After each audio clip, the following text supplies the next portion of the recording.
नमस्कार, welcome back after the break. आपण आपल्या तिसऱ्या सत्राला सुरुवात करणार आहोत. आपल्या लातूरच्या वेदचे पहिले पाहुणे होते ते लातूरच्या जवळच्याच एका गावातले होते. दुसरे पाहुणे आपले शशिकांत धोत्रे हे सोलापूर मधल्या शिरापूर गावाचे होते. आजचे आपले जे तिसरे पाहुणे आहेत हे सुद्धा मूळचे मराठवाड्यातलेच आहेत आणि आज ते नॅशनल इन्स्टिट्यूट ऑफ ओशनोग्राफी ही जी भारतामधली एक अग्रगण्य संशोधन संस्था आहे तिथे चीफ सायंटिस्ट म्हणजे प्रमुख संशोधक म्हणून काम करतायत. तेव्हा या मराठवाड्याचे सुपुत्र असलेले आणि आज आंतरराष्ट्रीय पातळीवरती संशोधक म्हणून ज्यांनी नाव कमावलं आहे असे डॉक्टर बबन इंगोले यांचं आपण व्यासपीठावरती जोरदार टाळ्यांनी स्वागत करूया.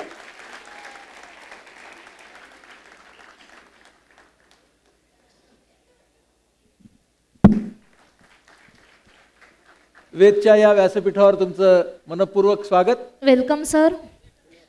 मराठवाड्यातल्या ग्रामीण भागातून आलेले हे आंतरराष्ट्रीय ख्यातीचे शास्त्रज्ञ, जसं सरांनी सांगितलं, national Institute of oceanographic studies मध्ये चीफ सायंटिस्ट आहेत.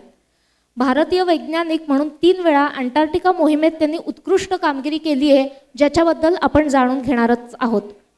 मुलांसाठी एक अजून इंटरेस्टिंग गोष्ट सरांबाबत म्हणजे डिस्कवरी चॅनलच्या सुनामी प्रोजेक्टमध्ये सरांचं एक महत्त्वाचं योगदान ठरलेलं आहे. आपण गप्पा मारूया बबन इंगोले सरांशी. सर, वेदच्या व्यासपीठावरती तुमचं स्वागत. आता सांगितलं त्याप्रमाणे मराठवाड्यापासून गप्पांना सुरुवात करू. तुमचं बालपण कुठं गेलं? तुमचं गाव, तुमचं घर, तुमची शाळा याबद्दल आम्हाला पहिल्यांदा सांगा. सर, सर्वप्रथम धन्यवाद मला इथे बोलवण्याबद्दल. आणि अगोदरच शशिकांत कुलकर्णी सरांनी इंट्रोडक्शनमध्ये सांगितलं होतं की सगळे तिसीच्या याच्यातले आहेत, एक बबन इंगोले जर सोडले तर. खरंच तर बघितलं कौस्तुभ आणि धोत्रे दोघेही माझ्यापेक्षा ऑलमोस्ट दुप्पट वयाचे असतील, पण त्या दोघांच्यापासून मला आज काहीतरी भरपूर शिकायला मिळालेलं आहे. आणि तो मला एक म्हणजे तुम्ही तो मला एक चान्स दिलेला आहे, त्याबद्दल या वेदच्या मंचाचे मी हार्दिक हे करतो आहे, आभार मानतो आहे. कारण की दोघांच्या याच्यातून माझ्या माझं मत मांडतो आहे मी. जे काय पहिले आपले जे वक्ते होते दिवेकर कौस्तुभनी बाह्य जग सोडून अंतर्गत संघर्ष केलेला आहे. त्याचा संघर्ष त्यालाच माहीत होता. तो अंतर्गत संघर्ष केला. व्हेअरॅज धोत्रेचा शशिकांतचा हा संघर्ष बाह्य होता, हा दिसत होता. कारण जो समाजामध्ये राहून त्यांनी संघर्ष केलेला आहे. आणि ह्या दोन्ही गोष्टी मला एवढ्या प्रकर्षाने जाणवल्या की समाजामध्ये आपल्या काय घडते आणि खरंच कसे माणसं घडतात. हा एक खरंच लर्निंग एक्सपिरियन्स तुम्ही मला दिलेला आहे. आणि मी बरंच काही एक शिक्षक या नात्याने बरंच काही आज या 2 तासात शिकलेलं आहे, शिकायला मिळालं आहे. त्याबद्दल धन्यवाद. आता आपल्या कार्यक्रमाबद्दल आणि याच्याकडे वळूया. तुम्ही विचारलं की माझ्या गावाबद्दल मोकळ्या गप्पा मारायच्या आहेत आणि त्यामुळे मला खूप चांगलं वाटणार आहे. माझं गाव हे हल्लीच्या हिंगोली जिल्ह्यामध्ये, अगोदर हिंगोली तालुका होता, हिंगोली जिल्ह्यामध्ये सेनगाव तालुक्यामध्ये महाळशी हे एक छोटंसं गाव आहे. आणि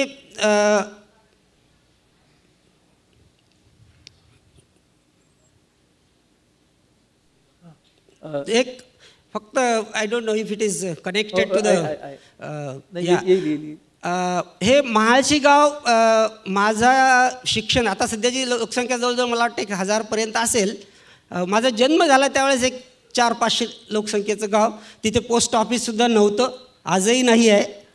आणि माझं लग्न होईपर्यंत म्हणजे जवळजवळ जन्माच्या नंतर 26-27 वर्षाचा होईपर्यंत इथे लाईट पण नव्हती, इलेक्ट्रिसिटीसुद्धा नव्हती. फक्त 4थीची शाळा होती. एक ग्रामपंचायत असलेलं गाव हे असं एक सेनगाव तालुक्यामध्ये असलेलं महाळशी गाव. बरं. आणि तुम्हाला शाळेमध्ये जायला तुमच्या गावात शाळा होती का काय? होय, त्यावेळेस मी ज्यावेळेस शाळेत जायला सुरुवात केली. 2च वर्षे अगोदर आमच्या गावात ती शाळा सुरू झाली होती. आणि विशेष म्हणजे शाळा ही कोंडवाड्यामध्ये सुरू झाली होती. शाळेला बिल्डिंग नव्हती. कोंडवाडा जो गावाचा असतो त्या कोंडवाड्यामध्ये शाळा सुरू झाली. नंतर मग ग्रामपंचायतच्या बिल्डिंगमध्ये शिफ्ट झाली ती शाळा. 4थीपर्यंत फक्त ती शाळा होती. तर अशी ती महाळशीची माझी प्रायमरी एज्युकेशन ज्याला म्हणतोय आपण तिथनं सुरुवात झालेली आहे. हां, म्हाळशीचा वैज्ञानिक अंटार्क्टिकावर असं ती. हो, त्यासाठीच हां, ते लोकमतमधलं की आता ही जी म्हाळशी होते इथून तुम्हाला माध्यमिक शाळेत जायला प्रवास करायला लागायचा? नाही, माध्यमिकसाठी होय, कारण की 4थ्या वर्गापर्यंत फक्त त्या गावी शाळा होती. आणि माध्यमिकसाठी आणि हायस्कूलसाठी नंतर मला हराळ, हा माझं महाळशी गाव आहे मराठवाड्यातलं आणि हराळ हे विदर्भातलं गाव. हे बाँड्रीवर आहे विदर्भ आणि मराठवाड्याच्या. त्यामुळं हायस्कूल हे जवळ असलेलं हराळ या गावी होतं. त्यामुळं महाळशीवरून हराळचा 10 किलोमीटरचा प्रवास हा पैदल करावा लागत होता दररोज. 5वी ते 10वी मी दररोज तो प्रवास केलेला आहे विदाऊट, कारण की चिखल असायचा कधी कधी, चप्पल न घालता. मॅक्झिमम विदाऊट चप्पलच केलेला आहे तो प्रवास. But that is enjoyed. पण घरची परिस्थिती काय होती, कशी होती? सर, मला खूप गर्वाने सांगावं वाटते, आनंदाने सांगावं वाटते, कारण की अगोदरची 2 वक्त्याची जी परिस्थिती होती माझी त्या दोन्हीच्या मध्यम परिस्थिती होती. होय. माझं कुटुंब शेतकरी कुटुंब, चांगलं व्यवस्थित, आई वडील दोघे शेतकरी, अशिक्षित. आम्ही 7 भावंड, 7ही भावंडाला त्यांनी शाळा शिकवलेली आहे. आणि व्यवस्थित घरी खातं पितं घर म्हणतात तसं घर होतं. काही म्हणजे अशी चुनक लागलेली होती ती पैशाची, कारण की त्यावेळेस, आताही आहे त्यावेळेस नाही आहे, त्यावेळेस पैशाला एवढं महत्त्व होतं. I am just talking something about 60 to 63च्या त्यावेळेला शेतात सर्व काही पिकवत होते पैसे सोडून. सर्व काही पिकवत होते, म्हणजे सगळं काही घरात होतं आमच्या. मीठ विकत घेण्यासाठी फक्त पैसे लागत होते, बाकी सगळे शेतात आमच्या पिकवत होते. So that is a fact. I have म्हणजे एक्सपिरियन्स्ड इट. सो अशी धोत्रेंसाठी जशी चटाक लागलेली आहे अशी कधी लागली नाही. आणि विशेष जर सांगायचं झालं तर I thought I should be sharing it.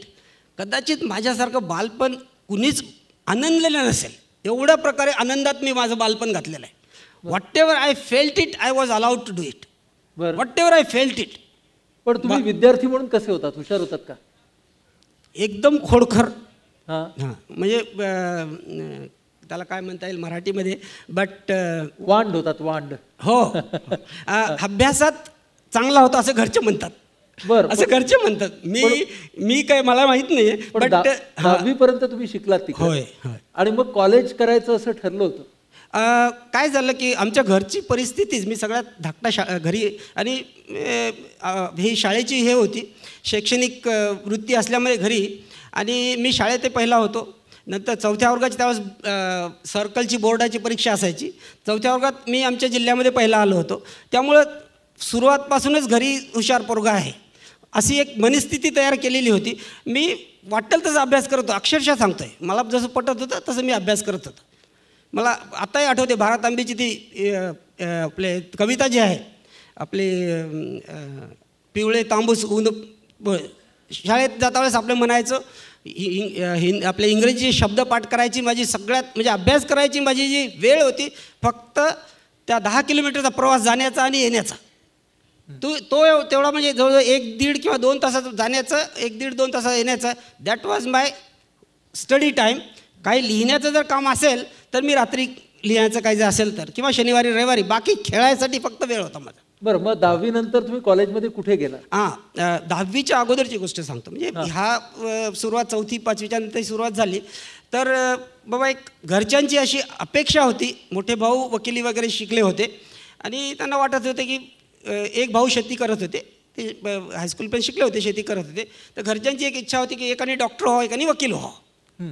तर मोठ्या भावाने वकील झाले, धाकट्याने डॉक्टर व्हावं अशी इच्छा होती. आणि त्यांना वाटलं की बाबा हा पोरगा बरा आहे, शिकतोय सुद्धा. आणि मित्रमंडळी भावांची वगैरे जी होती म्हणजे हा होऊ शकतो डॉक्टर, याला जरा तुम्ही चांगली हे करा. मग चांगलं म्हणजे काय, खेड्यातून 10 किलोमीटरचा प्रवास करायचा 10वीपर्यंतचा. 8व्या वर्गात असता वेळेस, त्यावेळेस विदर्भात, मराठवाड्यात नव्हतं मला माहीत आहे, कारण की 8व्या वर्गात असताना आर्ट किंवा सायन्स तुम्हाला निवडावं लागत होतं. सो 8व्या वर्गात असताना मी सायन्स घेतलं. बरं. आणि होय. आणि मग त्यामुळं मला इतिहास आणि भूगोल 8वीच्या अगोदरचे जे काय माहिती आहे तेवढंच माहीत आहे. त्याच्या पुढचं काही माहीत नव्हतं. पण मी मग पुस्तक वाचत, स्वतःच्या आवडीने भूगोलाची बरीच आवड होती त्यामुळे वाचत होतो. सो असं झालं की त्या 8वीच्या नंतर विज्ञान हा विषय निवडला. कॉलेजात कुठे गेलात? महाविद्यालयात झालं काय की आम्ही 10वीला असता वेळेस 9वीच्या उन्हाळ्याच्या सुट्टीमध्ये, दिवाळीच्या सुट्टीमध्ये आमचे मराठीचे एक शिक्षक होते कावरखे सर म्हणून. त्या सरांनी आम्हाला एक धडा, आपला निबंध दिवाळीच्या सुट्टीमध्ये एक निबंध लिहून आणा. तर त्यावेळेस त्यांनी सांगितलं एक निबंध लिहून आणा, सर्वांनी एक निबंध लिहून आणायचं. तर मी एक निबंध लिहून आणलं. मला जसं वाटलं, लिखाणाची पहिल्यापासून मला खूप आवड होती. कविता लिहायचो, 7व्या-8व्या वर्गात असताना कविता लिहायचो. इनफॅक्ट गणपतीच्या सुट्टीमध्ये आमच्या गावात शिवाजीवर एक नाटक स्वतः लिहून आम्ही नाटक करून दाखवलं. म्हणजे असली आवड होती मला स्वतः. घरी मार पण खाल्ला, तू शाळा अभ्यास सोडून हे काय करतोस या वगैरे याच्यासाठी. सो बट तर ज्यावेळेस तो निबंध लिहिला आम्ही, माझी आवड किंवा माझे ध्येय, माझी आवड नाही, माझे ध्येय हा निबंध लिहिला. त्या निबंधामध्ये मी लिहिलं होतं असं की मला 8व्या वर्गात असताना, आपले 9व्या वर्गात असताना, की मला BA होऊन PhD करायची आहे. बरं. का त्यावेळेस मोठे भाऊ BA झालेले होते. तर नंतर मग आम्ही ज्यावेळेस निबंध आमच्या शिक्षकांनी चेक केला वगैरे हे केल्याच्यानंतर ते म्हणाले, अरे बाबा तू सायन्सला आहेस, BA नाही BSc होतात सायन्समध्ये, आणि BA करून PhD. त्यावेळेस फार क्वचितच आर्टमध्ये PhD मिळत होत्या. ते म्हणाले BA करून PhD नाही, तुला BSc करून MSc करून PhD करावं लागणार आहे. तर त्या शिक्षकांनी मला ते त्यावेळेस, तर माझी 9व्या वर्गाची इच्छा होती की मला PhD करायची, BSc करायचं आणि मग PhD करायची. बरं. मग तुम्ही महाविद्यालयामध्ये, कुठल्या महाविद्यालयामध्ये आलात तुम्ही?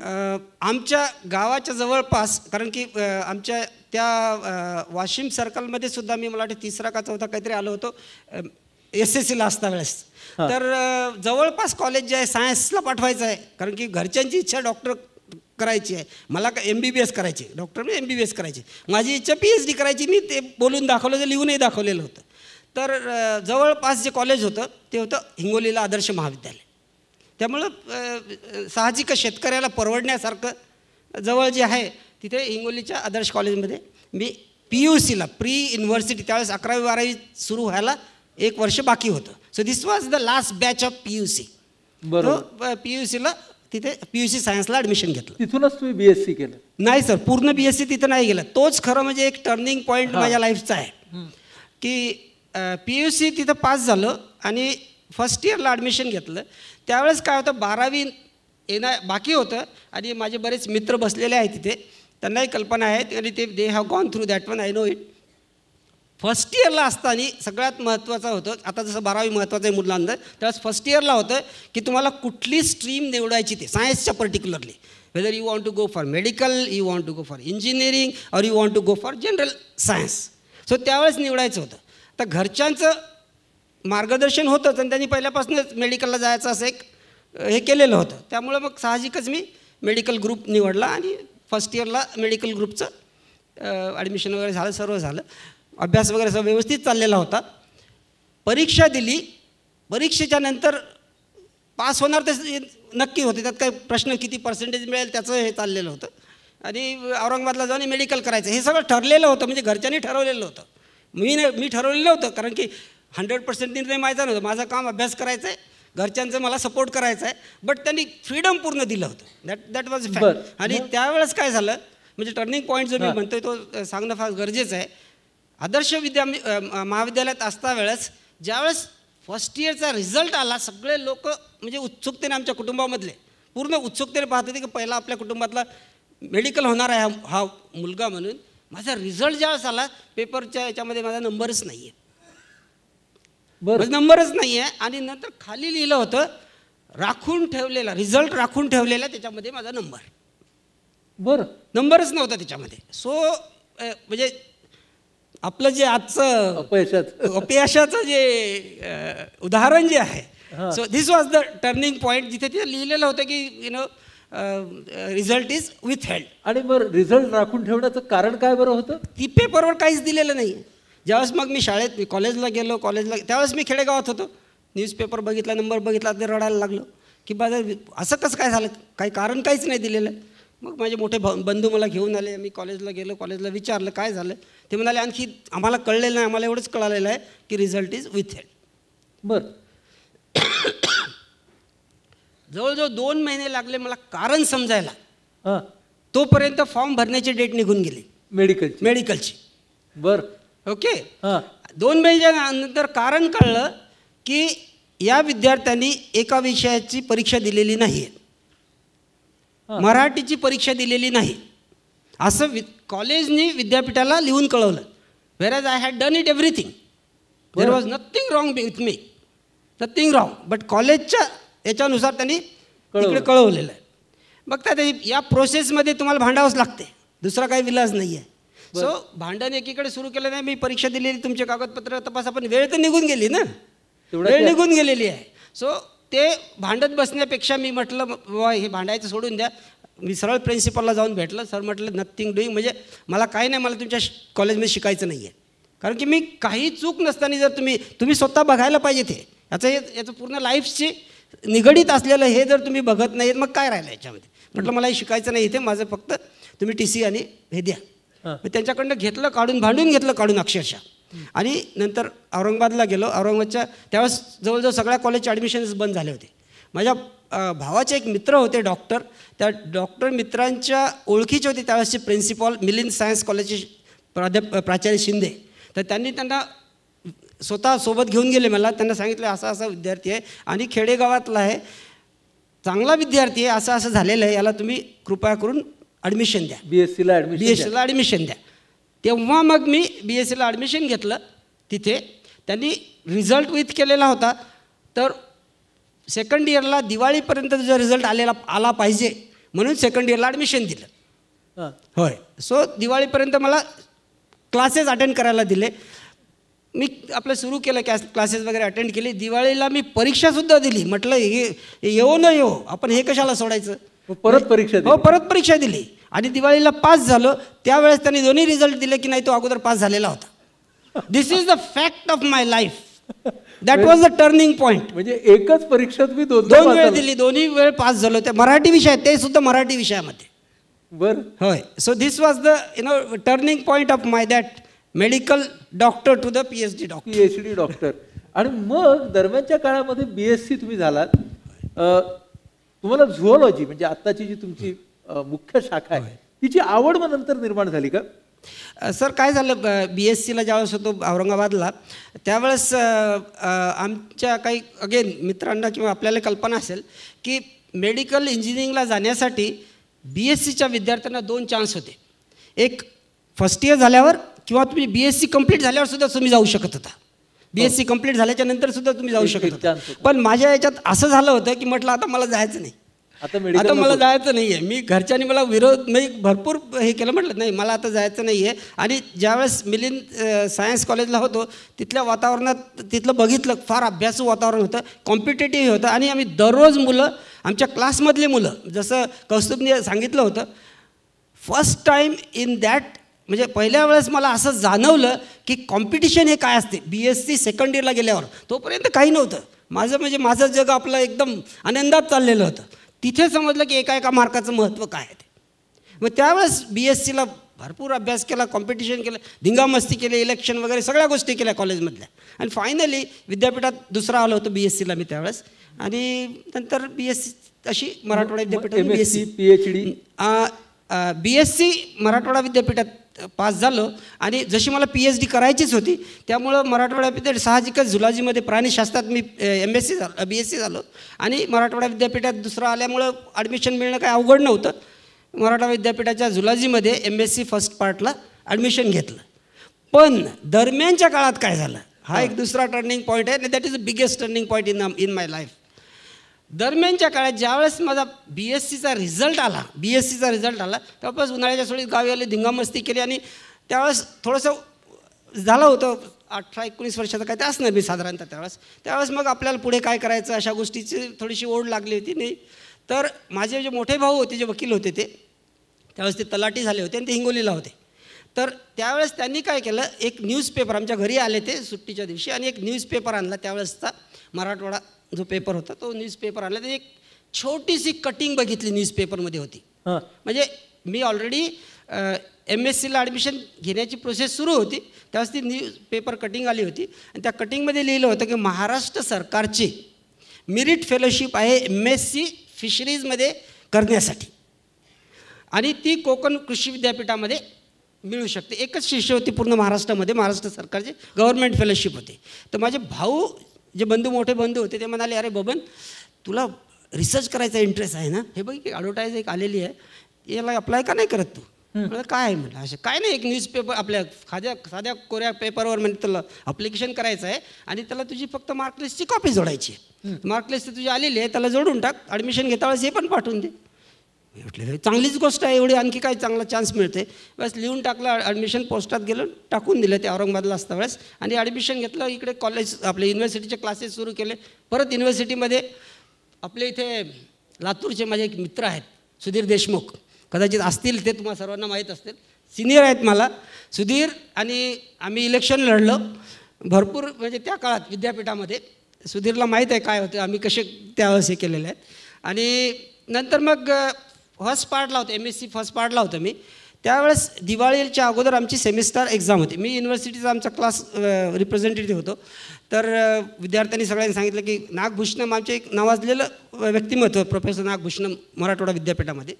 तर मी क्लास रिप्रेझेंटेटिव्ह असले, म्हणाले आपल्याला दिवाळीच्या नंतर परीक्षा द्यायची, तू क्लास रिप्रेझेंटेटिव्ह आहेस, तू जाऊन सरांना सांगायचं. क्लासनी मी जाऊन सरांना सांगितलं की म्हटलं सर मला तुम्हाला भेटायचं आहे. नाही लंचच्या नंतर ये. बरं म्हटलं लंचच्या नंतर गेलो. त्यांना म्हटलं आमच्या सगळ्यांची इच्छा आहे की सेमिस्टरची परीक्षा दिवाळीच्या नंतर घेण्यात यावी. म्हणजे तुम्ही काय दादागिरी करायला लागले काय? म्हणाले नाही. म्हटलं सर क्लासच्या वतीने सगळ्यांचे फर्स्ट इयर सेकंड इयरचे दोघेही आम्ही रिप्रेझेंटेटिव्ह आहोत, आम्ही तुम्हाला विनंती करण्यासाठी आलं. नथिंग डुईंग, परीक्षा दिवाळीच्या अगोदर होतील. आम्ही म्हटलं आम्ही देणार नाही परीक्षा. सगळ्यांनी ठरवलं. परत दुसऱ्या दिवशी बोलवलं त्यांनी. मला म्हणाले तू काय स्वतः शरद पवार समजायला की काय? तर म्हणजे दादागिरी करायला लागलेलं. होय. तर त्या परीक्षावर त्यांनी पुढे ढकलली आणि झालं काय रे, त्या दिवाळीच्या सुट्टीच्या दरम्यान, म्हणजे क्लासेस सुरू होते, सुट्टी लागलेली नव्हती त्यावेळेस. त्या सुट्टीच्या दरम्यान एक दिवस विद्यापीठात असता वेळेस मला एक टेलिग्राम आला, 2 लाईनचा टेलिग्राम आला. आणि तो टेलिग्राम खरंच म्हणजे मजेशीर होता. मी आताही ठेवलेला आहे माझ्याकडे. त्या टेलिग्राममध्ये विद्यापीठाचा पत्ता दिलेला होता. टेलिग्राममध्ये लिहिलेलं होतं, attend interview at Konkanagiri on so and so date at 10 o'clock. एकच लाईनमध्ये attend interview at Konkanagiri Dapoli. एक दोघांना सांगितलं, म्हटलं हे काय कोंकणागिरी म्हणजे काय? दापोली तर माहीत आहे, कोंकणागिरी म्हणजे काय कोणालाच माहीत नव्हतं. फायनली मग लक्षात आलं की कोंकणागिरी हे कोंकण कृषी ॲग्रिकल्चर युनिव्हर्सिटी जे आहे, कोंकण कृषी विद्यापीठाचं ॲडमिनिस्ट्रेटिव्ह बिल्डिंगचं नाव आहे कोंकणागिरी. VC's ऑफ जो ऑफिस आहे त्यांचे त्या ॲडमिनिस्ट्रेटिव्ह बिल्डिंगचं नाव आहे कोंकणागिरी. हे दापोलीला आहे, रत्नागिरी जिल्ह्यामध्ये आहे. कधीही औरंगाबाद सोडून पुढे कधी पुण्याला गेलो नव्हतो मी. माळशी गाव सोडून हिंगोलीला गेलो, हिंगोली सोडून औरंगाबादला गेलो, औरंगाबादच्या पुढे कधी गेलो नव्हतो. त्यावेळेस फर्स्ट टाईमला म्हटलं आता मला दापोलीला जायचं कसं. So this was the another turning point. आणि मग तुम्ही जे MSc केलं ते दापोली कृषी विद्यापीठातून फिशरीजमध्ये केलं. त्याच्यामध्ये सर एक थोडंसं मी सांगू इच्छितो, कारण शिक्षक वर्ग भरपूर बसलेले आहेत, की how teacher should be, how the ideal teacher should be. आणि I am also teacher, I try to be, I don't know whether I am ideal or not, but try to be. कारण की मला असं वाईट आणि चांगला पण वाईट अनुभव जास्त आलेला आहे. So I should tell that first. ज्यावेळेस मला तो टेलिग्राम आला, मी जाऊन माझ्या वरिष्ठ शिक्षकांना दाखवला. त्यातले नागभूषण पण एक होते. नंतर आम्ही खूप संबंध चांगले आले, नंतर ती गोष्ट वेगळी. त्यांना दाखवला. आणखी 2-3 वरिष्ठ शिक्षकांना, फिशरीजमधल्या शिक्षकांना दाखवला. त्यांनी काय सांगितलं, 2 ते 3 शिक्षकांनी सांगितलं, हे होते प्रोफेसर्स, अरे हे रिसर्च करणं काय तोंडाची गोष्ट आहे, कारण की मी खेड्यातला आलेला आहे, शेतकऱ्याचा मुलगा आहे, हे काय एवढं सोपं नाही, तुझ्या यानं होणार नाही म्हणाले. हे तू काय करत नाही, चुपचाप आपली MSc कर. इथे MSc केल्यावर तुला PhDच करायची नाही, इथे PhD करता येईल तुला, कशाला त्या भानगडीत पडायला, तू एवढं काय सोपं नाही. एकच फेलोशिप सगळ्या महाराष्ट्रातून मेरिट फेलोशिप असते, ती तुला कुठे मिळणार आहे. ती अक्षरशः या गोष्टींनी बोलले, म्हणजे discouraging. Teachers, I have request, my personal request you, please don't do this type of things. If you can't encourage it, don't at least discourage it. कारण तुम्हाला जर माहिती नसेल तर काहीच सांगू नका, पण डिस्करेज तरी करू नका. This was the point I just wanted to make it. नंतर एक मुस्लिम हे होते प्रोफेसर, त्यांना मसूद अहमद आताही आहेत ते, त्यांना जाऊन मी असंच भेटलं. आणि इलेक्शनच्या काळात त्यांचा माझा फार जवळचा संबंध आला होता. मसूद सर ऐसा ऐसा ही है, दिखाओ. अरे बबन बहुत अच्छा ही है, तुम जाओ इंटरव्यू देने में क्या जाता है यार, जाके आ जाओ, यहाँ पे अगर हो जाए तुम्हारा लाइफ चेंज हो जाएगा. This was the word he has used it. Then जशी हे होती त्यानुसार मी गेलो, दापोलीला गेलो तिथे. मग MSc झालं होय. आणि PhD झालं. होय. हां, PhD तुम्ही कुठून केलीत? कोकण कृषी विद्यापीठातूनच? नाही सर, नाही. PhDचं असं झालं, MSc कोकण कृषी विद्यापीठात केली. आणि तिथे पण थोडंसं मजेची एक गोष्ट सांगतो, कारण की this should be known to. Konkan कृषी विद्यापीठाचा MSc फिशरीजचा जी फॅकल्टी फिशरीज आहे, कारण की मराठवाडा कृषी विद्यापीठ आणि कोकण कृषी विद्यापीठ हे एकदाच झालेले आहे. त्याच्या अगोदर फक्त राहुरी कृषी विद्यापीठ होतं, त्याला डिवाईड करून हे रिजनल 2 युनिव्हर्सिटीज केले. तर फिशरीज फॅकल्टी जी मुंबई विद्यापीठाला अगोदर होती ती कोकण कृषी विद्यापीठाला संलग्न करण्यात आली. आणि त्या कोकण कृषी विद्यापीठाचा फिशरीजचा पहिला MSc मी होतो. तर ज्यावेळेस मी MSc करत होतो त्याच दरम्यान MScची कंप्लीट झाली, बाय रिसर्च केलेली होती, कारण की दुसरी MScला 2 वर्ष, मला 3 वर्ष लागले. सो त्याच दरम्यान जसं माझ्या भावानी कोकण कृषी विद्यापीठाची ॲडव्हर्टाईज झाली होती, तशीच रत्नागिरीच्या एका पेपरमध्ये गोव्याच्या राष्ट्रीय समुद्र विज्ञान संस्थेच्या वैज्ञानिक सायंटिफिक असिस्टंट या पदासाठी ॲडव्हर्टाईज आली होती. UPSCच्या थ्रू ॲप्लिकेशन मागवण्यात आले होते. सो ते सुद्धा प्लेन पेपर ॲप्लिकेशन वगैरे करा. मी ते पेपर बघितला आणि आमच्या गाईडला जाऊन भेटलं, की ते म्हणाले सर असं आहे. कर म्हणाले अप्लाय, काय हरकत अप्लाय करा. बट माझा कोकण कृषी विद्यापीठाशी महाराष्ट्र सरकारशी 2 वर्षाचा बॉन्ड होता, कारण ती मेरिट फेलोशिप एकच होती. मी जर कंप्लीट नाही केली दुसऱ्याचा चान्स गमावले जात होते. तर ते बॉन्ड लिहिलेला होता मी विद्यापीठाशी, की मी 2 वर्षे किंवा MSc कंप्लीट केल्याशिवाय सोडून जाणार नाही. मी ॲप्लिकेशन वगैरे केलं, ते तसं असं झालं. आणि नंतर गोव्याला इंटरव्ह्यूला गेलो. PhDचं पुढे येतो, गोव्याला इंटरव्ह्यूला बोलवण्यात आलं. मग इंटरव्ह्यूला गेलो, गोव्यात इंटरव्ह्यूला बसलो. गोव्यातले राष्ट्रीय समुद्र विज्ञान संस्थेचे डायरेक्टर ते चेअरमन होते. मोठी कमिटी होती तिथे, UPSCच्या यांनी याच्या केलेली होती. तर ज्यावेळेस इंटरव्ह्यू झाला माझा, चांगले 20 विद्यार्थी आले होते. ती सुद्धा एकच पोस्ट होती, 20 विद्यार्थी आलेले होते. इंटरव्ह्यू वगैरे माझा होता. असे एक प्रश्न विचारले, त्यांनी मी उत्तरं दिले चांगल्या प्रकारे. एक प्रश्न तर चेअरमनने विचारला, mister Ingole, if you are selected, when do you think you can join. Normally प्रश्न विचारतात असा. मी असला आरामात बसलेला आपला, म्हटलं sir I am not going to join. सरळ उत्तर दिलं, म्हटलं I am not going to join. ते एकदम विचित्र झालं. केंद्र सरकारच्या राष्ट्रीय समुद्र विज्ञान म्हणजे प्रयोगशाळेमध्ये, NCL तुम्हाला माहिती आहे, त्याच धर्तीची आमची प्रयोगशाळा आहे. जगातली 10 पैकी 1 प्रयोगशाळा आहे राष्ट्रीय समुद्र विज्ञान संस्था प्रयोगशाळा आहे. आणि यामध्ये वापर मॅड झाला की काय, म्हणतो no I am not going to join. आता कॅन्डिडेटच असा बोलतो, तर त्या कमिटीने करायचं काय? त्या कमिटीने काय करायचं? आणि मी म्हणजे बिंदास गेलेलो होतो. मी MSc करणार होतो इकडली, आणि म्हटलं इथे कशाला जायचं, आपल्याला MSc झाल्यावर कुठे लेक्चरशिप आरामात मिळते, आपल्या बापानं जशी ठेवलेली आहे. पण म्हणजे या आपल्या कॉन्फिडन्समध्ये होतो मी. सो म्हणलं ही कशाला हे करायची असिस्टंटची, मला प्रोफेसरची नोकरी मिळाली पाहिजे. I want to do PhD, ही कशाला असिस्टंटची नोकरी करायची, या भ्रमात होतो. सो इंटरव्ह्यू वगैरे झाला. आणि इंटरव्ह्यू झाल्याच्या नंतर मला एक पत्र दिलं होतं आमच्या इथल्या एका प्रोफेसरने, तिथे एका त्यांच्या मित्राला देण्यासाठी. मग त्याचं ते कॅबिन शोधत होतं, शोधत गेलो. तर योगायोग असा, म्हणजे त्यालाच योगायोग जो म्हणतात, योगायोग असा की त्या चेअरमनच्या कॅबिनच्या पुढेच ते बसत होते, ज्यांना मला पत्र द्यायचं होतं. मी गेलो आणि त्यांना ते पत्र दिलं. ते मी बसलो, तर त्या चेअरमननी असं पडद्यातून मला बघितलं. मग त्यांनी बटन दाबलं आणि आपल्या PAला बोलवलं. तिचं नाव जेरी होतं, गोव्याची ती होती. ती आली आणि ती मला म्हणाली की सर इज कॉलिंग यू. बरं, होय, ते चेअरमन जे होते ते. गेलो मी आतमध्ये, उभा राहिलो. Why are you standing, sit. जुने प्रोफेसर जे होते ते बसलं. Young man are you fool. मग बसलेले आर यू फुल. मी चुपचाप बसलो. काय म्हणणार तिथे, you know what is this institute is. I said, yes, sir, I have studied a little bit. I have been going through about some research papers and this thing. What do you know about research?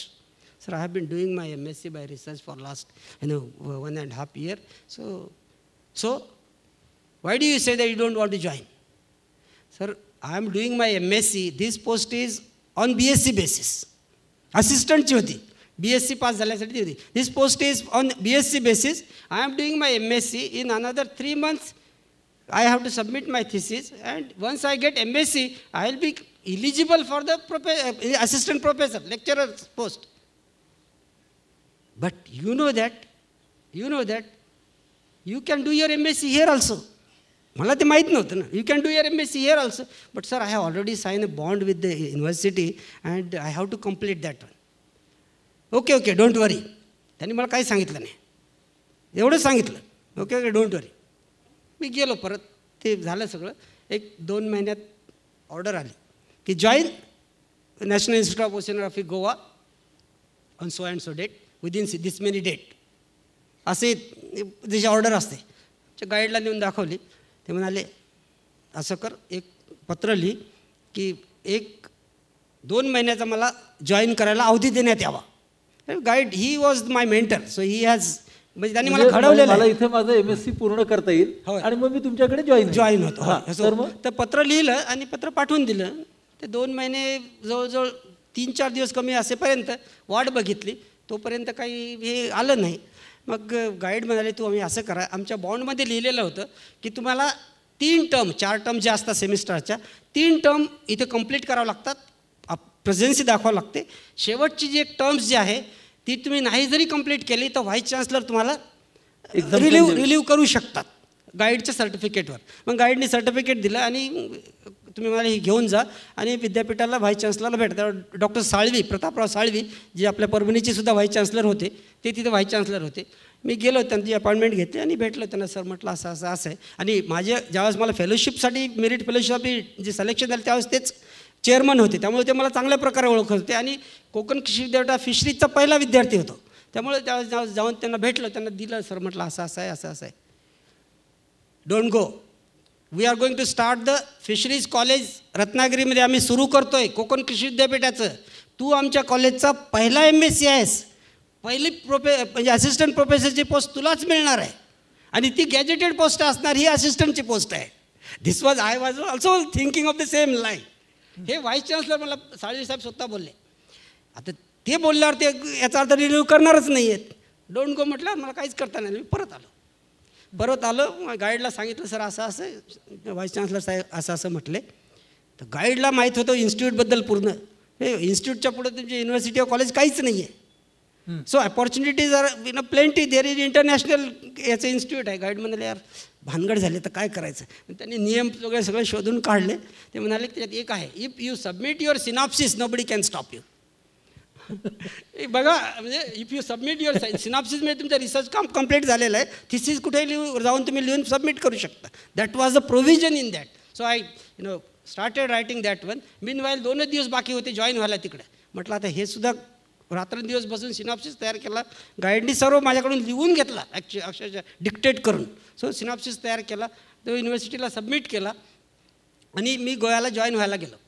तिथं गेलो, जाऊन भेटलो त्या सरांना. Sir असं असं आहे, असं असं. अरे वाय डिड यू कम? म्हटलं sir I requested for the extension but I did not get the extension, so I came for joining. You did not get extension, how can it happen? त्यांनी परत PA ला बोलवलं, administrative ऑफिसरला बोलवा, काय झालं. तो एक लखबीर सिंग म्हणून सरदारजी होता, तो ॲडमिनिस्ट्रेटिव्ह ऑफिसर होता आमच्यात. What happen that day? We already approved the extension of this Ratnagiri boy ना. Why you are not issued the letter to हिम?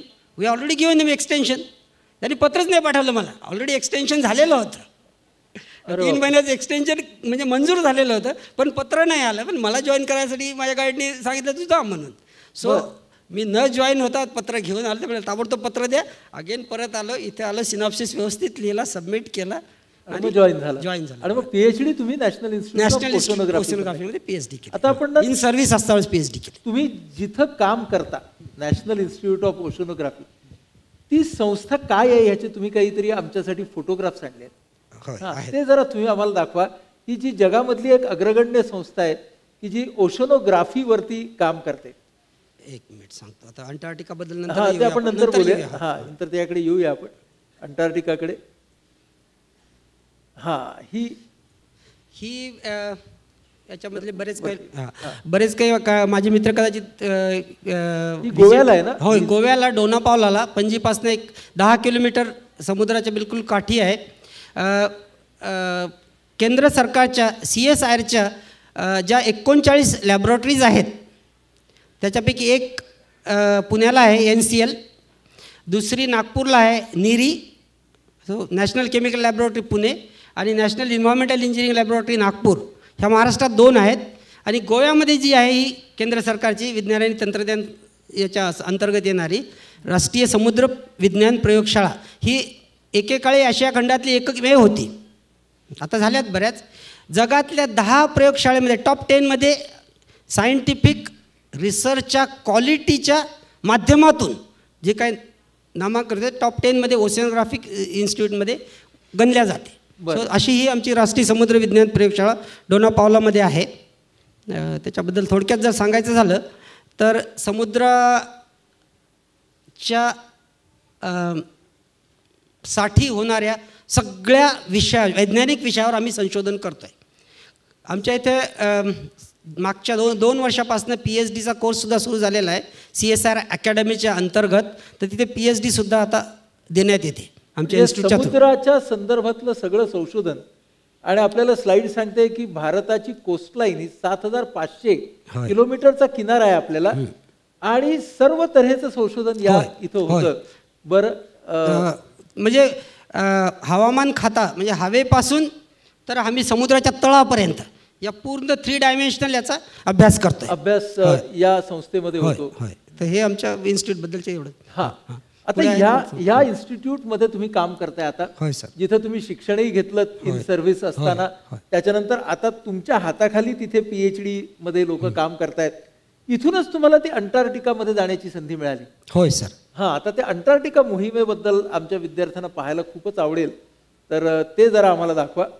अंटार्क्टिकाचा मधला प्रवास तर माझा फार मजेशीर प्रवास आहे सर. तो सांगण्यासारखा आहे. आणि विशेष म्हणजे I have spend productive 3 years of my life in Antarctica म्हणजे all together. So therefore Antarctica is very near and dear to my heart from by all means. 3 वर्ष तुम्ही 3 मोहिमांमध्ये 3 मोहिमामध्ये होतो आणि 3 वर्ष तुम्ही अंटार्क्टिकावरती पूर्ण एक कंटिन्युअस 3 वर्ष नाही पण ऑल टुगेदर. हा तुमचा मित्र दिसतोय पेंग्विन. होय. बरं, आता आम्हाला सांगा त्याबद्दलचे तुम्ही फोटोग्राफ्स आणले तेही दाखवा. अंटार्क्टिकाबद्दलचं असं आहे की आत्तापर्यंत जसं तुम्हाला सर्वांना माहिती आहे पहिली मोहीम अंटार्क्टिकाची 81 साली सुरू झालेली आहे भारताची. आणि त्याच वेळेस मी या संस्थेमध्ये रुजू झालो होतो. आणि माझं सुदैव म्हणा नशीब म्हणा की मला त्याच ग्रुपमध्ये इंडक्ट करण्यात आलं होतं की जो अंटार्क्टिका मोहिमेची सुरुवात आणि तयारी चालू होती. तयारी आमच्या इन्स्टिट्यूटमधूनच झालेली आहे. आमच्या इन्स्टिट्यूटचे पहिले जे डायरेक्टर आहे डॉक्टर SZ कासिम त्यांच्याच हाताखाली मला काम करायचा चान्स मिळाला. आणि त्यामुळं त्याच ग्रुपमध्ये इंडक्ट झाल्यामुळं पूर्ण प्लॅनिंग फर्स्ट एक्सपिडिशनची जी होती ज्याला तुम्ही सर्वजण ओळखताय दक्षिण गंगोत्री म्हणून. कारण हा भारत सरकारच्या प्रोजेक्टचंच नाव होतं ऑपरेशन दक्षिण गंगोत्री म्हणून. तर सगळ्या फाईल ज्या होत्या सरकारी दरबारी त्या फाईलचं नावच दक्षिण गंगोत्री फाईल होतं. मोहीम ही सिक्रेट ठेवण्यात आलेली होती सुरुवातीला कारण की फत्य होईल की नाही होणार याची शक्यता कुणालाच माहिती नव्हती. म्हणून ती सिक्रेट ठेवली होती. म्हणून त्याला अंटार्क्टिक मोहीम कुठेच म्हणलेलं नव्हतं. तिला म्हटलं होतं दक्षिण गंगोत्री मोहीम दक्षिण गंगोत्री म्हणून. तर तशी ती मोहिमेची सुरुवात मी त्यात इन्वॉल्व होतो पहिल्या मोहिमेपासूनच प्लॅनिंगच्या दरम्यान. बरं. हां. सो हे तर तुम्ही बघितलं. ही दक्षिण गंगोमधली प्रयोगशाळा जी बर्फाच्या 2 मजले खाली होती त्या प्रयोगशाळेमध्ये काम करता वेळेस this is what I was saying. I have spend my productive time of my ही दक्षिण गंगोत्रीची बिल्डिंग जसं तुम्ही बघाल पहिली जी बिल्डिंग बांधलेली आहे ती 2 मजली बिल्डिंग होती. आणि ज्यावेळेस मी वेगवेगळ्या वेळेस मी भेटायला तिथे गेलो त्यावेळेसचे वेगवेगळे जे चित्र आहेत त्यावेळेस दिस वॉज द कंडिशन. बर्फाच्या वर बांधलेली बिल्डिंग होती 2 मजली. पण तिथे बर्फ कारण तिथं जर तुम्ही अंटार्क्टिकावर जर तुम्ही असे एखादी काठी जरी रोवून ठेवली तर बर्फ एवढा वादळ एवढा जास्त असतं की वारा एवढा जोरात वाहतो की बर्फ येऊन इथे थांबते. असं हे जर नसेल तर ते वाहून जाते पुढे. पण इथे जर तुम्ही काही ऑब्स्टॅकल जर ठेवलं तर इथे येऊन थांबते. बिल्डिंग आम्ही अशी बांधली होती 2 मजली. आणि त्यामुळे झालं काय की बर्फ असं येत गेलं आणि हे साठत गेलं. बिल्डिंग अशी बर्फाच्या खाली दबत गेली. खालच्या चित्राची दिसते बर्फाच्या खाली गेली. जसं तुम्ही पहिलं बांधली होती 83-84ला अशी 2 मजली बिल्डिंग. नंतर 86ला 2 वर्षात almost more than half it was म्हणजे ऑलरेडी कवर्ड. 89ला बघाल तुम्ही या छतापर्यंत आलेला आहे बर्फ इथपर्यंत.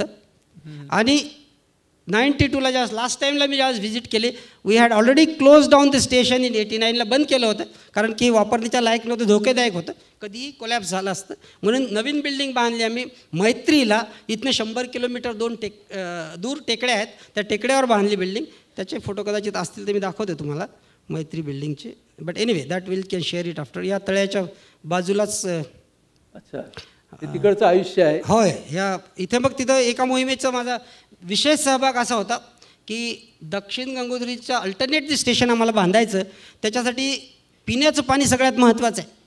अंटार्क्टिकामध्ये तुम्हाला माहीत जगातलं 70% गोडं पाणी साठवलेलं आहे, पण ते पिण्याच्या रूपात नाही आहे, बर्फाच्या रूपात आहे.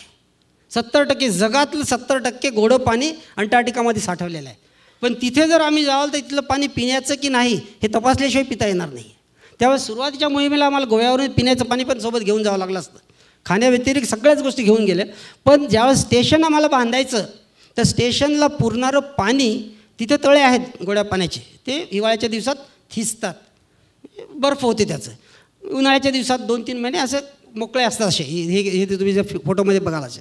पण ते पिण्याच्या लायक आहे की नाही हे एक आम्हाला मिशन दिलं होतं आमच्या टीमला. And we did the extensive study whether this water is potable or not.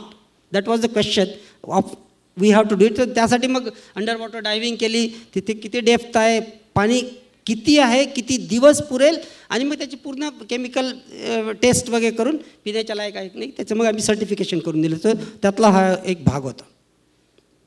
तर आत्तापर्यंत अंटार्क्टिकामध्ये फक्त अंडर वॉटर डायव्हिंग केलेले 2 शास्त्रज्ञ भारतीय याच्यातून आहेत. ते आहेत 2. एक हा माझा आहे खाली बसलेला जो आहे मी, आणि हा माझा मित्र आहे. हा माझा मित्र तो आता अमेरिकेत आहे सध्या, वॉशिंग्टन विद्यापीठामध्ये, आणि हा मी आहे. आणि हे आमचं साहित्याचं डायव्हिंग वगैरे करण्यासाठी जे वापरलं होतं. कारण की पाण्याच्या खालचंच नव्हे तर बर्फाच्या खालचं विश्व कसं आहे ते बघण्याचा आमचा एक उद्देश होता. आणि पाणी पिण्याच्या लायक आहे की नाही हे दोन्ही गोष्टी आम्ही त्यावेळेस ते अभ्यास दिल्या होत्या. हे सुनामीच्या दरम्यानचं आहे, ते आपण पुढे नंतर त्याच्याबद्दल बोलू. तुम्ही आता या संशोधनाच्या क्षेत्रामध्ये आहात, तर 2 प्रश्न. पहिला असा की संशोधकाला त्याच्या कामामध्ये कोणकोणत्या अपयशांना सामोरं जाण्याची तयारी ठेवावी लागते? संशोधनाच्याबद्दल जर बोलायचं झालं तर almost 0.01%, not even 1.1%, 0.01% is the rate of success. याची तयारी ठेवावी लागते. याची तयारी ठेवावी लागते मानसिकदृष्ट्या आणि तुमच्या प्रयोगाच्या दृष्टिकोनातून सुद्धा. बट जसं तुम्हाला माहीत आहे विजेच्या दिव्याचा शोध जो लागलेला आहे, 1000पैकी 999 प्रयोग फेल्युअर झालेले आहेत. त्याच्यापैकी एकच फक्त प्रयोग सक्सेसफुल झालेला आहे. आणि आज आपण ही सगळी जी इलेक्ट्रिसिटी बघतोय ती त्या सान्निध्यातून, त्या शोधातून मिळालेली आहे. So one has to be prepared that much. म्हणजे 1000तून एकच प्रयोग तुमचा सक्सेसफुल होईल, but then it can light the world. म्हणजे तो प्रयोग जो यशस्वी होईल तो अख्ख्या जगाला बदलणार असेल. आपण तुमच्या आत्ताच्या सुनामीच्या गोष्टीकडे येऊया. त्या सुनामीमध्ये तुम्ही जे संशोधन केलं त्याच्या काही स्लाइड्स तुम्ही आमच्यासाठी आणल्या, त्याच्याबद्दल जरा आम्हाला सांगा. जसं आपल्या सगळ्याला माहीत आहे की 2004ची 25 डिसेंबरची रात्र जी आहे, काळोखाची रात्र, इंडियन ओशन रिम जवळ 11 देशाच्या लोकांना त्याची ती झळ पोहोचलेली आहे, सगळ्या जगालाच इनडायरेक्टली पोहोचलेली आहे.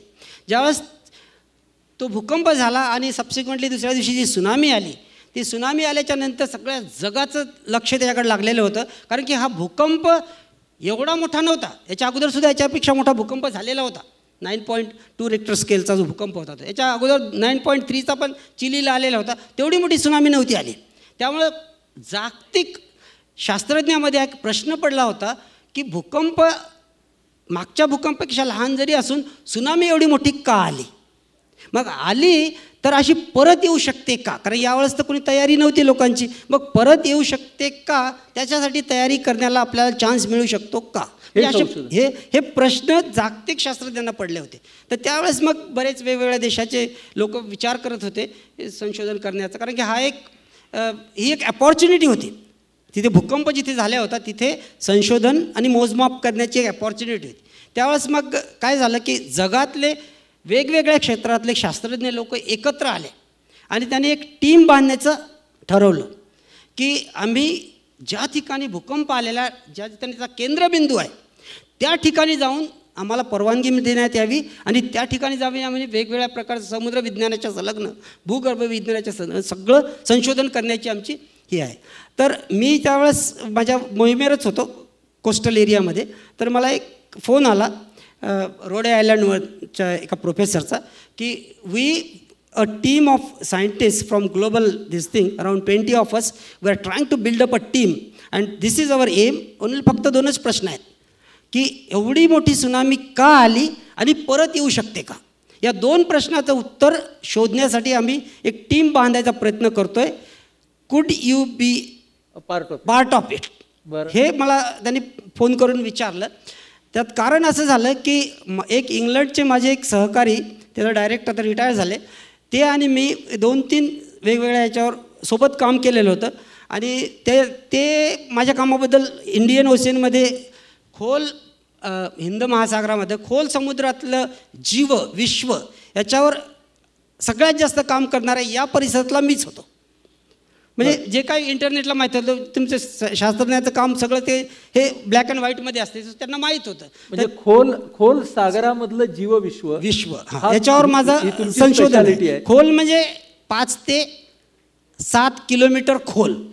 5 ते 7 किलोमीटर खोल पाण्याची, 5 किलोमीटर 7 किलोमीटर खोली. त्याच्या खाली जी जमीन, दगड, माती काय जे आहे त्याच्यामध्ये कुठलं विश्व आहे का आणि ते कसं राहते, कसं जगते, त्याच्यावर माझं संशोधन मागच्या जवळजवळ 30 वर्षापासून चालू आहे. आणि त्यावेळेस सुद्धा जवळ 25 वर्ष झाले होते की हे संशोधन चालू. तुम्ही याच्यामध्ये या मोहिमेमध्ये सहभागी झाला. होय. तुम्ही जे फोटो आणलेत ते जरा आम्हाला दाखवा या मोहिमेचे. हा एक फोटो आहे त्याच्यामधला आणि ॲक्च्युअली माझ्याकडे पूर्ण CD होती आणि समाऊ I could not open it. नाही तर डॉक्युमेंटरी दाखवतो, पण दाखवणार आहे दुसरी डॉक्युमेंटरी तुम्हाला. हा एक फोटो आहे. हा बेसिकली याच्या मागे जो आहे हा पूर्ण अंडर वॉटरला घेऊन जाणारे जे काय पाणबुडी म्हणतात ती पाणबुडी आहे. त्याचा रोबोट आहे मागे आणि हे 2 कोअर दाखवलेले आहेत, सेडिमेंट कोअर. ती 1.5 ते 2 किलोमीटर खाली पाण्यामध्ये, तिथनं जिथे ॲक्च्युअल भूकंप झाला होता, जर रेक्टर जे आहे त्या तिथनं आम्ही ते कोअर घेतलेले आहेत आणि त्याचा मग पूर्ण अभ्यास केलेला आहे. त्याचा हातात जे 2 कोअर आहेत ते सेडिमेंट कोअर आहेत, सॅम्पल आहेत, ते सेडिमेंट कोअर आहेत. ते जिथे भूकंप घडला होता तिकडची माती होय, चिखल होय, हा तुम्ही घेतलेला आहे. त्याच्या संशोधन करण्यास त्याच्यावर पूर्ण मग आम्ही संशोधन केलं. बरेच वेगवेगळ्या प्रकारचे सॅम्पल्स आम्ही आणले होते त्यावेळेस. बाकीचं जे संशोधन करतोय मी त्याबद्दलची थोडक्यात माहिती आहे, पण सुनामीच्या बद्दल थोडक्यात सांगायचं. आता तुम्ही मला सांगा, तुम्ही संशोधनाच्या क्षेत्रामध्ये आज इतकं काम करताय की ज्यामुळे आंतरराष्ट्रीय संघ जेव्हा बांधला जातो तेव्हा तुम्हाला हे आमंत्रण मिळतं. मी तुम्हाला थोडं तुमच्या खेडेगावाकडे नेतो की त्या खेडेगावापासून ज्याचा प्रवास सुरू झाला तो माणूस आज या आंतरराष्ट्रीय शोध मोहिमांमध्ये सहभागी होतो. मग अंटार्क्टिका असू दे किंवा सुनामी असू दे. आपल्या समोर बसलेले जे हे सगळे विद्यार्थी आहेत याच्यामध्ये काही निमशहरी, काही ग्रामीण, वेगवेगळ्या पार्श्वभूमीतले विद्यार्थी आहेत. यांनी संशोधनामध्ये करिअर करण्यासाठी त्यांनी कोणती तयारी करावी? काहींच्या मनामध्ये आता विचार आला असेल, अरे हे सॉलिड आहे, आम्हाला पण संशोधन करायचं आहे, तर काय असलं पाहिजे संशोधकामध्ये? Sir thank you very much. तो प्रश्न विचार करा, माझ्या मनातून त्यावर बरंच बोलायची इच्छा आहे आणि लातूरकरांना तर हमखास बोलायची इच्छा आहे की कौस्तुभनी एक उदाहरण दिलेलं आहे लातूरकरांसाठी. कौस्तुभचं उदाहरण एक खरंच खूप छान उदाहरण आहे, कारण की महाराष्ट्रामध्ये काय भारतामध्ये सुद्धा लातूर अहमदपूर पॅटर्न जो आहे हा प्रसिद्ध आहे.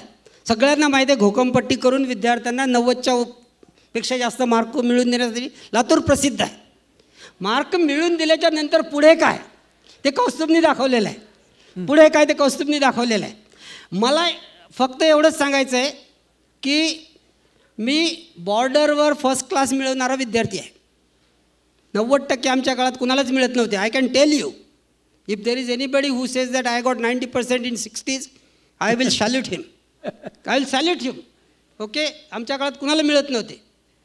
घोकमपट्टी आम्ही सुद्धा केलेली आहेत, जसेच्या तसे पूर्णच्या पूर्ण. But it was impossible. I was selected. मला मेरिट फेलोशिप महाराष्ट्र सरकारची जी मिळाली होती, साळवी साहेब जे होते त्यावेळेस 3 इन्स्टिट्यूटचे डायरेक्टर होते आणि त्यांनी मला फक्त कॉर्डेट आणि फिशरीचं क्लासिफिकेशन बोर्डवर काढून दाखवलं होतं. जसंच्या तसं तुमच्या टेक्स्टबुकमध्ये जसं आहे तसं काढून दाखवलं होतं मी. कारण जस्ट BScची परीक्षा देऊन पास होऊन आलेलं होतं फर्स्ट क्लासमध्ये, युनिव्हर्सिटीत दुसरा होतो. सो त्यात काही मोठी गोष्ट नव्हती. पण म्हणून म्हणतो तरीसुद्धा फर्स्ट क्लास बाउंड्रीवर असे हे त्या काळाचे होते. पण सांगायचं म्हणजे एवढ्यासाठीच मला म्हणायचं आहे की तुम्ही तुमच्या विद्यार्थ्यासाठी नक्कीच तयार करा विद्यार्थी, पण त्यांच्यासमोर कृपया नुसतं मेडिकल इंजिनिअरिंग त्याच्या डोक्यात भरू नका. जग फार मोठं आहे, विश्व फार मोठं आहे आणि अपॉर्च्युनिटीज त्याला पाहिजे. ते कौस्तुभनी काय केलं, इंजिनिअरिंग सोडलीच नाके शेवटी, सोडली की नाही, त्याला पाहिजे त्याने त्याने सत्य करून दाखवलं, यशस्वीसुद्धा करून दाखवलेलं आहे. म्हणजे संशोधनासारख्या ज्या करिअर खुणावत आहेत त्यासाठी या वैद्यक आणि इंजिनिअरिंग या दोघांच्या पलीकडे जाण्याचं धारिष्ट्य किंवा ते साहस विद्यार्थी, पालक, शिक्षक यांनी दाखवायला पाहिजे. बिलकुल सर. विज्ञानात अपॉर्च्युनिटी भरपूर आहेत, शेकडो आहेत अपॉर्च्युनिटीज. मेडिकल आणि इंजिनिअरिंग करून सुद्धा संशोधनाकडे जाता येते, नाही जाता येत असं नाही. पण काय होते, एकदा तुम्ही त्याला तो एक पाया घालून दिला म्हणजे त्या चौकटीच्या बाहेर जाण्याची त्याची इच्छाच होत नाही आहे. बरोबर. So let him have a open mind, let him go for engineering also, let him go for medical also, however beyond that. आणि आज मेडिकल इंजिनिअरिंग मी तुम्हाला अक्षरशः सांगतोय, मी आंतरराष्ट्रीय पातळीवर पण बोललो आणि वेगवेगळ्या पातळीवर सुद्धा बोललेलं आहे. सगळ्यात महत्त्वाचं आहे मेडिकलचं तरी सोशल सायन्ससाठी बराच उपयोगी नाही म्हटलं तरी होतो आहे. इंजिनिअरिंगचे आम्ही नुसते हमाल घडवत होतो आहे एवढे दिवस, नुसते हमाल घडवून हे हमाल परदेशातल्या लोकांना पुरवत होतो. आमचे एक्सलंट 90%च्या अबाऊ कॅन्डिडेट इंजिनिअरिंगला जात होते आणि हे लोक जाऊन सॉफ्टवेअरच्या कंपन्यामध्ये हमालीचे काम करत होते. They were never using your the brain, maximum of them. At least now they are opportunities are available within the countries and they have. So मला म्हणायचं एवढंच, तुम्ही इंजिनिअरिंग 95% करून इंजिनिअरिंग करताय आणि कुठल्या तरी मल्टीनॅशनल कंपनीमध्ये सॉफ्टवेअर, तिथे बुद्धीचं काम कुठे आहे, तुम्हाला सांगितलं तेवढंच काम करताय. फार क्वचित मुलांना ॲक्च्युअल सॉफ्टवेअर डेव्हलपमेंटचा चान्स मिळतो. म्हणजे बुद्धीचा वापर करता येईल असं क्षेत्र आहे, त्यांना निवडू द्या. अपॉर्च्युनिटी आहेत, अपॉर्च्युनिटी भरपूर आहेत. Let them select it. म्हणजे त्या चौकटीत त्यांना बसवू नका, हे मला म्हणायचंय. पुढचा प्रश्न असा की जास्त शिकवणारा शिक्षक कोण, यश का अपयश? अपयश अर्थातच. का बरं? कारण की तुम्हाला ठोकरा खाल्ल्याशिवाय यश मिळतच नाहीये. सर ठोकरा खाणं हेच म्हणजे जास्त शिक्षण आहे असं माझं मत आहे. ठोकरा खाणं हेच हां जास्त मोठं शिक्षण आहे. तुम्ही आमच्यासाठी पुढे काही फोटोग्राफ्स आणलेत, ते जरा दाखवा. हे जे काय माझे विद्यार्थी जे आहेत वेगवेगळ्या याच्यात संशोधन करणारे, समुद्राच्या काठी, खोल समुद्रात आम्ही एक साधारण 1.5 ते 2 महिने समुद्रात जाऊन संशोधन करतो वेगवेगळ्या प्रकारचं. त्याचे काही हे माझे काही विद्यार्थी आहेत जे माझ्याबरोबर PhD करतात, काही बाहेरच्या देशात गेलेले आहेत, वेगवेगळ्या क्षेत्रात काम करणारे, त्यांचे काही फोटो आहेत. आणि हे असं आम्ही संशोधन जे करतो आहे समुद्राच्या काठी किंवा समुद्राच्या आतमध्ये जाऊन. एक उदाहरण तुम्हाला पटकन पटण्यासारखं सांगतो आहे की तेलाचे साठे कुठे आहेत, पेट्रोलचे साठे कुठे आहेत, त्याचा शोध घेण्यासाठी सुरुवातीपासून कसा अभ्यास करावा लागतो, कसला सर्वे करावा लागतो, finally up to the drilling. So we do it from the basic survey to the drilling site. हे तुम्ही रत्नागिरीमध्ये करता? होय, रत्नागिरीमधलं आहे. रत्नागिरीचा समुद्र आणि समुद्राच्या काठचा भाग, समुद्रामध्ये सुद्धा तेलाचे साठे आहेत. मुंबई बॉम्बे हाय जे आहे जस्ट नॉर्थ ऑफ रत्नागिरीच आहे आणि रत्नागिरीच्या समुद्रात 100 ते 200 मीटर खोलीमध्ये तेलाचे साठे असण्याची भरपूर शक्यता आहे. आणि समुद्राच्या काठी वाळूमध्ये मिनरल्स आहेत, म्हणजे खनिजं आहेत. त्याचा पण आम्ही 2 वर्षाचा अभ्यास केला आहे. हा त्याचाच एक भाग आहे. बरं. किनारपट्टी जी काय आपली किनारपट्टी वेगवेगळ्या याच्यासाठी जैविक विविधतेसाठी. हा कसला बरं फोटो? हा एक आंतरराष्ट्रीय कमिटीचा आहे. 2000 ते 2010 जगातले 3000 शास्त्रज्ञ एकत्र येऊन आम्ही एक मोहीम राबवली होती ज्याला सेन्सेस ऑफ मरीन लाईफ. जसं भारताची लोकसंख्या मोजण्याचं मागच्या 1-1.5 वर्षापूर्वी झालं होतं जनगणना. हो, जनगणना. तशी समुद्रात असलेल्या जीवसंपत्तीची जनगणना ही आम्ही 3000 शास्त्रज्ञांनी 10 वर्ष केली. त्याची ही एक टीम होती. त्याची सुरुवात आम्ही केली होती अमेरिकेतल्या फ्रायडे हार्बर आयलँडमध्ये. त्या टीमचा हा फोटो आहे. आणि नंतर मग आम्ही त्याचे पूर्ण, तुम्ही you can see it on the COML असं एक शॉर्ट नेम आहे त्याचा. भारतीय उपखंडातील डेटाबेसचा, बायोडायव्हर्सिटी डेटाबेसचा मी डेटा मॅनेजर होतो. So I was custodian of the data. Then we are supplying the data to the आत्ताही आमची वेबसाईट आहे इंडो ओबीज म्हणून, Indian Ocean bio geographic ocean information system अशी त्या याचे नाव आहे. अख्ख्या जगामध्ये समुद्राच्या मध्ये जी सगळी जीवसृष्टी आहे होय, त्याची गणना सेन्सस हा 3000 शास्त्रज्ञांनी 10 वर्ष केला आणि त्याचा तुम्ही एक भाग होता. हो, त्याचा त्या टीमचा मी एक भाग होतो. हा, मला सांगा, संशोधन फार एक्साइटिंग आहे नाही का? बिलकुल, त्यात काही शंकाच नाही सर. मग त्याच्यामध्ये महत्व काय आहे? कशाला द्यायचं? संशोधनाच्या प्रोसेसला द्यायचं का निष्कर्षांना द्यायचं? प्रोसेसला फार महत्त्व आहे सर. कारण प्रोसेसच्या थ्रू जर तुम्ही व्यवस्थित गेले नाही, प्लॅनिंग गेले नाही, निष्कर्ष तुम्हाला मिळणारच नाही आहे. सो निष्कर्ष हा एक सफलता किंवा असफलता हा पण निष्कर्ष असतो संशोधनामध्ये. सफलता किंवा असफलता हा पण एक निष्कर्ष असतो संशोधनामध्ये. पण तिथे जाण्यासाठी जी प्रोसेस असते, प्रोसेस महत्त्वाची आहे. तिथे पोहोचण्याची जी प्रोसेस असते दॅट इज इम्पॉर्टंट. तुम्ही फार महत्त्वाचा मुद्दा मांडलात की सफलता आणि असफलता या दोन्ही गोष्टी संशोधनामध्ये फक्त एक निष्कर्ष असतात आणि दोन्ही गोष्टी सारख्याच शिकवणाऱ्या असतात. बिलकुल. आणि ही गोष्ट आपण डोक्यामध्ये घेणं फारच महत्त्वाची आहे. मी आता रॅपिड फायर राऊंडकडे येणार आहे. पहिला आहे, निवड करा. अंतरिक्ष की समुद्र? स्पेस और सी? अर्थात समुद्र. अर्थात समुद्र. फिश की चिकन? तसं जर सांगायचं झालं तर फिशच. फिश, त्यात काय शंका नाही. विमान की स्कूटर? मला दोन्हीची गरज नाही. पैदल मला आवडेल जमिनीवर चालायला. बरं.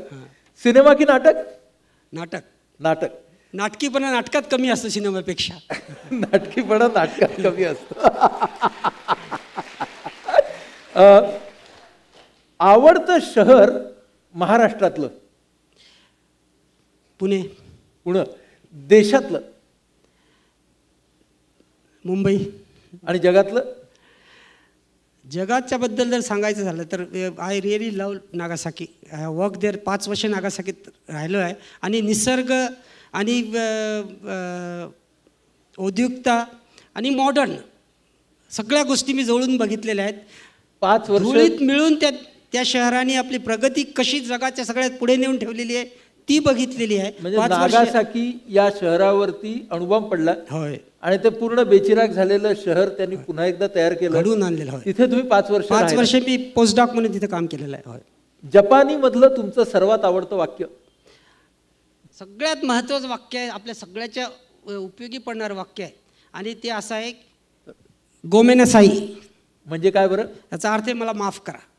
मला माफ करा. I am sorry. I am sorry. Very very effective because you can use it at anywhere. Very effective. पुढच्या माणसाला तुम्हाला म्हणजे तुमच्या काबूत जर करायचं असेल, आणि जापनीज लोक तुम्हाला माहिती आहे, गोमेनसाई जर म्हणायचं असेल कसं म्हणतात की असं गोमेनसाई म्हणजे झुकून तुमच्या समोर आय एम सॉरी म्हणजे ऍक्सेप्ट करतात आपली चूक जी आहे. हा, म्हणजे नाही तुम्ही फार चांगलं सांगितलं ना, तर आय एम सॉरी असं पण म्हणता येतं. That is what the purpose was. Purpose was how effective it can be. That's right. Antarctica मधलं सर्वात सुंदर ठिकाण? अंटार्क्टिका सुंदर आहे पूर्णच्या पूर्णच, त्यात काही प्रश्नच नाही. त्याला आपल्याला असं डिव्हाइड करता येणार नाही. बरं. आवडता खेळाडू? पेले. आवडती कविता? भारत आंबेची सांगितलं मी तुम्हाला सुरुवातीलाच. होय. सर्वात आवडती कविता मी कधी विसरणारही नाही, कारण की मोकपाठ केलेली होती ज्यावेळेस शाळेत जात होतं त्यावेळेस. वाक्य पूर्ण करा. समुद्राचा निळा रंग नेहमी मला फुलवतो. मी शास्त्रज्ञ झालो नसतो तर नक्की पायलट झालो असतो, कारण भ्रमण करायची मला खूप आवड आहे. बरं. माझ्या मार्गदर्शनाखाली काम केलेल्या विद्यार्थ्याला डॉक्टरेट मिळते तेव्हा मी बाप झाल्यासारखं वाटते. मी माझ्या कामात तल्लीन होतो तेव्हा ऑलमोस्ट आय फॉरगेट एव्हरीबडी. मराठवाड्याच्या मातीने मला सुगंध आणि जगण्याची जी काही संधी दिलेली आहे त्याच्यापेक्षा मोठं काहीच नाही आहे. वा. संशोधकासाठीचा साफल्याचा क्षण म्हणजे संशोधकासाठी जर साफल्याचा क्षण जर म्हटला तर जसं आता तुम्ही प्रश्न जो विचारलेला आहे, तुमचा स्वतःचा विद्यार्थी सोनारासाठी आपलं नाणं किंवा या नाण्यातून दागिना जो तयार करतोय आणि तो दागिना जर तो बाजारात बघितला त्याने त्याला किती छान वाटते, तसं आपला विद्यार्थी जर 100 नगरी नाण्यासारखा खणखण वाजला तर त्याच्यापेक्षा मोठा आनंद कुठला नसतो. वा. आपल्या विद्यार्थ्याचं नाणं खणखणीत होणं हाच साफल्याचा क्षण. क्या बात आहे, क्या बात आहे सर. इंगोले सरांचं सेशन, त्यांचा इंट्रोडक्शन जेव्हा मी वाचत होते तेव्हा म्हटलं एवढं शिक्षण आणि एवढ्या डिग्र्या आणि इतकं जगभर काम केलेला माणूस म्हणजे सेशन किती सिरियस होईल. पण आता सेशन झाल्यावर मला प्रश्न पडतोय की समोर बसलेली व्यक्ती सायंटिस्ट आहे की स्टोरी टेलर आहे. Thank you very much. कारण मुलांना समजेल अशा भाषेत सोपं करून त्यांनी इतकं छान गोष्टी सांगितल्या आणि त्याच्यासोबत एक फार महत्त्वाचा मेसेजही त्यांनी दिला आहे. सर, तुम्ही जे आम्हाला सांगितलं की रिसर्चमध्ये सक्सेसचा चान्स किती असतो तर 0.01 आणि इतकं अपयश घेऊन तरीही आपल्याला ती जिद्द, आपल्याला तो परसिस्टन्स पुढे ठेवायचा आहे, हा एक फार मोठा मेसेज आहे. रोजच्या जीवनात आपण बघतो की टी व्हीचा आपण रिमोटनी चॅनल चेंज केला आणि तो मोबाईल रिमोट काम करेन असा झाला की आपण काय करतो, ठक ठक ठक ठक मारतो त्या रिमोटला. एवढ्या साध्या गोष्टीने आपण वैतागू शकतो आणि इथे संशोधक मंडळी जी बसली आहे ती काय काय घेत आहेत, वर्षानुवर्ष घेत आहेत आणि तरीही काम करतायत. So salute to you sir आणि thank you for all that you have told us today. आमच्या संशोधनाच्या सानिध्यातून नवीन डिस्कवरी म्हणजे सर जसे बोलले ना 0.01%, तो 0.1%चा जो सक्सेस आहे, I would like to share with you. Maybe if you can give me the 10 minutes. This is the new discovery. My team has done it this year only. About रत्नागिरीच्या पश्चिमेला 100 kilometre पाण्यामध्ये एक बेट आहे, ते पाण्याच्या खालचं बेट आहे. त्या बेटाचं नाव आहे अंग्रिया बँक. शिवाजी महाराजाचे नेव्हल कमांडर अंग्रे, इंग्रजाशी लढताना जे मरण पावले होते त्या अंग्रेंच्या नावाने ते बेट आहे. दिसत नाहीये, पाण्याच्या खाली आहे. त्या बेटाचा आम्ही शोध लावलेला आहे. My team is working there last 1 year and this is a documentary which we have produced for Indian public. I would like to share it with you. Just 10 minutes if you can give it. Will it be okay, sir? Coral habitats we can go fast usually also. Shallow water, highly diverse, productive, and act as fish breeding grounds. These stunning ecosystems have always attracted people's attention for leisure and tourism. They have also attracted the attention of researchers due to the exotic marine life that exists around them and offer fascinating opportunities for scientific studies. Corals are some of the oldest life forms that have been existing on the planet for millions of basically समुद्राचे प्रवाळाचं बेट आहे, coral reef ज्याला आपण म्हणतोय. आणि हे great barrier reef जे आहे ऑस्ट्रेलियाची, त्याच्या धर्तीवरचं, तेवढं मोठं नाही आहे पण त्याच्या धर्तीवरचं बेट आहे. 20 ते 40 मीटर पाण्याच्या खाली कुठं आहे ते दाखवल्या गेलेलं आहे याच्यामध्ये की भारतामध्ये कुठं कुठं कोरल्स आहेत हे माहितीच आहे सध्या आपल्याला. नवीन जो शोध लागलेला आहे तो याच्यामध्ये दाखवण्यात येत आहे. One recent discovery of such a location that hosts this particular type of ecosystem ही रत्नागिरीच्या किनाऱ्याच्या बिलकुल 100 किलोमीटर आतमध्ये अंग्रिया बँक जे आहे त्याचं आहे. west coast of India, where amateur divers have found an underwater paradise. ही सगळी तुमची रिसर्च होय, आमची टीम आहे आणि रिसर्च हे टीम आहे. तिथे मिळालेले कोरल्स आहे तिथे आहेत सध्या आता सगळे. आणि जवळजवळ आम्ही आमच्या मोहिमेतून एक 10 दिवसाच्या मोहिमेतून आम्हाला 200 जाती मिळाल्या. त्याच्यात 50-55 कोरलच्या जाती होत्या. पण आमचा अंदाज असा आहे की तिथे कमीत कमी 200 तरी कोरलच्याच जाती असायला पाहिजेत. बरं, साधारणतः. हे याच्यामध्ये एक यंत्र दिसतंय ते काय? तो अंडरवॉटर कॅमेरा आणि दुसरं एक जे आहे समुद्राचे स्कॅनिंग करण्यासाठी पूर्ण की दगड किती आहे, माती किती आहे, किती खोलपर्यंत आहे, त्याची आम्ही स्कॅनिंग करतोय आणि नंतर माझा डिटेल हा लॅबोरेटरी. संपूर्ण प्रकल्प किती काळ चालला होता सर? सर आम्ही ही 10 दिवसाची मोहीम आहे. भारत सरकारचं नवीन एक जहाज आमच्या संस्थेला मिळालेलं आहे आणि ते जहाज पहिल्यांदा आम्ही इथे घेऊन दिलं आहे. त्या जहाजाचं नावच आहे समुद्र साधना म्हणून. तो त्या जहाजाला घेऊन गेलो होतो. त्या काळातलं हे आमचं नवीन संशोधनचं आहे. So we have not yet officially this documentary release it. This will be given to the, म्हणजे दूरदर्शनला देणार आहोत आम्ही एज्युकेशनच्या अंडर हे करण्यासाठी. आणि हे सगळं आपल्या रत्नागिरीमध्ये आहे, रत्नागिरीच्या महाराष्ट्राच्या एकदम जवळ महाराष्ट्राच्या याच्यात आहे.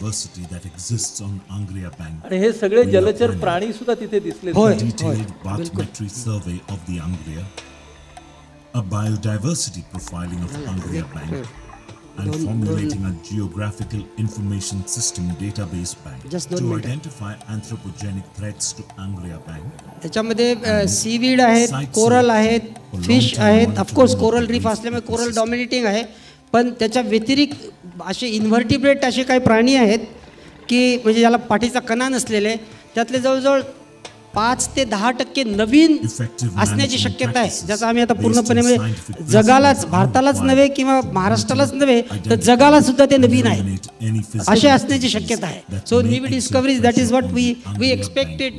आणि त्यातले जवळजवळ 20% प्राणी वनस्पती अशा आहेत त्या फक्त आंग्रिया बँकवर सर्वाइव्ह होतात, दुसरीकडे होत नाहीत.